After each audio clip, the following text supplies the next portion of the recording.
Welcome back to Mornings with Dave King and Matt Martin. We'll go again to the phones. We got Car Pro Jerry Reynolds on the line. Jerry, how's it going?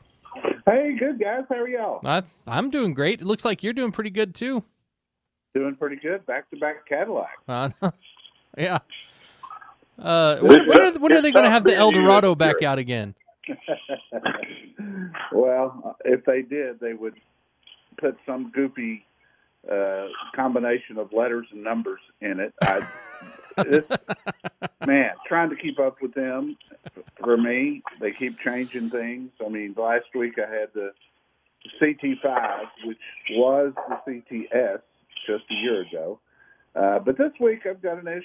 I've got the Cadillac XT6, which is a three-row SUV. Cadillac had a hole in their lineup. They had the XT5, which is a true midsize SUV, but did not have the third row seat. And then the next step up from there was the Escalade, which a lot of people think is too big, and a lot of people for sure think it's too expensive. So they kind of built one right in the middle. This is larger than a little bit larger than a midsize typically is. But it does have a third row seat. Very nice SUV. It handles good. It drives good. Priced right in line with kind of everything else that's out there. It's at $59,000 on the window sticker, and this one has got everything except four-wheel drive. This is a two-wheel drive rig, and the four-wheel drive adds $2,000 to the price.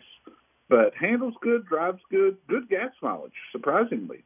Very, very nice interior, as you would expect with Cadillac. And at that $59,000 price, this one's got night vision, which adds $2,000 to it. So for most people, they could knock that out and get it down some more.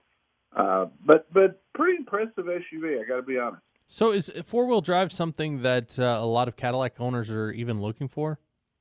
Yeah, I think it's more of a location thing. Depends on where they live.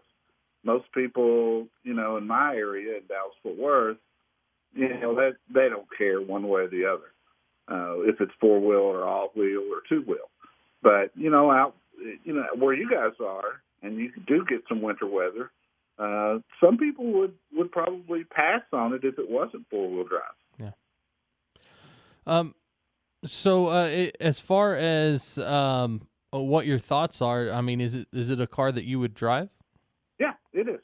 It's if I didn't want to go all the way to the Escalade because it is so big, but I needed that third row seat. This thing is comparable to some popular SUVs, except upper scale. Like Chevy Traverse has been a popular SUV. It's about the same size, but you're not going to get some of the amenities in that you're going to get in this.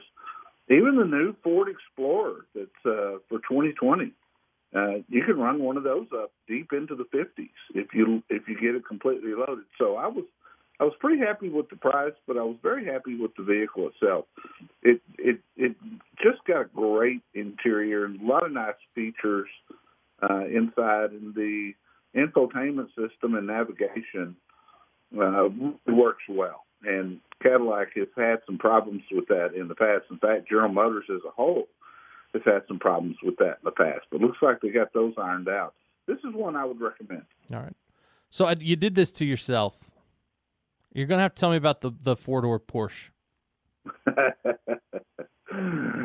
Well, I do a thing with a dealership group here in Dallas, and it's a subscription service, which means you can flip cars as often as you want to. And, I mean, if you want to get 3 different cars in the same week, they'll get it done for you. This is my third vehicle in 3 months. I'm not interested in changing that often, but maybe once a month or so, because with my line of work, I get tired of what I drive. So this was perfect for me. But I've had a Mercedes convertible. I've had a Maserati SUV, and now just this week got the Porsche Panamera. And, man, I'll tell you what, I may not give this one up. I may have this one for a while. I mean, it was a nice-looking car, especially for a four-door. Oh, my goodness. And it's got such an amazing interior. I'll post some interior pictures for you. It's crazy how nice this thing is, and there's nothing that drives like a Porsche. I mean, there's just not. They're so unique, and this one is super fast, and yet typically when you get a car like that, it's going to have a really rough ride, and this one does not. Now, it's a heavy car, but this thing rides like a Lincoln. But, man, the handling and power and suspension, unbelievable. Yeah, I saw you have a few pictures on Twitter, so I was like, man, I like that car. Yeah, I like that car too. But of course, the big news this week, guys, the Ford CEO retired, which is code for they let him go. And that was, if you're a Ford fan and you follow Ford, or you're a Ford stockholder, this was very good news for you. And I got to tell you, I was pretty thrilled because the guy that's taking his place is a guy that I know and have known him for years. In fact, he came from Toyota. So I think the direction from Ford that we'll see in the future is going to be very different from what we've seen in the past 3 years. So what direction are they? I mean, do you expect them to go? Well, this current CEO killed all the cars. Right, I remember that. Except the Mustang. And then he did the new electric SUV and called it a Mustang, which angered a lot of people. That thing, yeah. I know you were one of those. So, I certainly expect them to get back into the car business. Maybe not immediately because they've got other challenges with COVID and all that, but I think we'll see a return to cars with Ford, especially with this guy's Toyota roots. Toyota just they keep making their cars better and better and better, and it's a huge part of their business. They haven't put all their eggs in one basket, which is trucks. They have concentrated on SUVs, but they've stayed competitive with cars with Toyota. I mean, Camry and Corolla, two of the best-selling cars in America. And I think this guy will get Ford back into the car business. At least I hope so. So another thing that I saw on CarProUSA.com was that you have a list of incentives by brand. Is incentives something that's coming back right now, or are they kind of still going away? They never really went away. What we saw was a shift.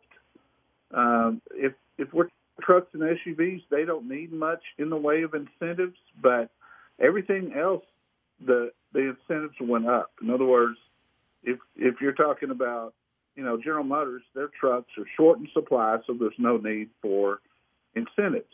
But yet they've got other vehicles that they really need to sell. So if you're not looking at a truck or an SUV, incentives are really good right now.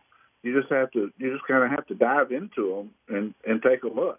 But there's another article there, Dave and Matt, about pickup inventory. And man, Chevrolet is really tight. Toyota, Tundra, and Tacoma both almost impossible to get your hands on one. And then all this will change as the assembly plants start to get production back up to where it needs to be. But right now, it's tough to get a pickup. Yeah. All right. Well, Jerry, we're running out of time. But we want to remind everyone that CarProUSA.com, that's where you got all the kind of things we talked about here today, as well as the review of the Cadillac will be there on Monday. And Correct. You're going to be on, you're on every week from 11 to 1 right here on News Talk 95.1 FM, 790 AM KFYO on Saturdays, 11 to 1. I will be there this Saturday, too. All right. Thanks, Jerry. Thanks, guys. All right. You have a good day. You too, buddy. All right. Bye-bye. We'll be right back.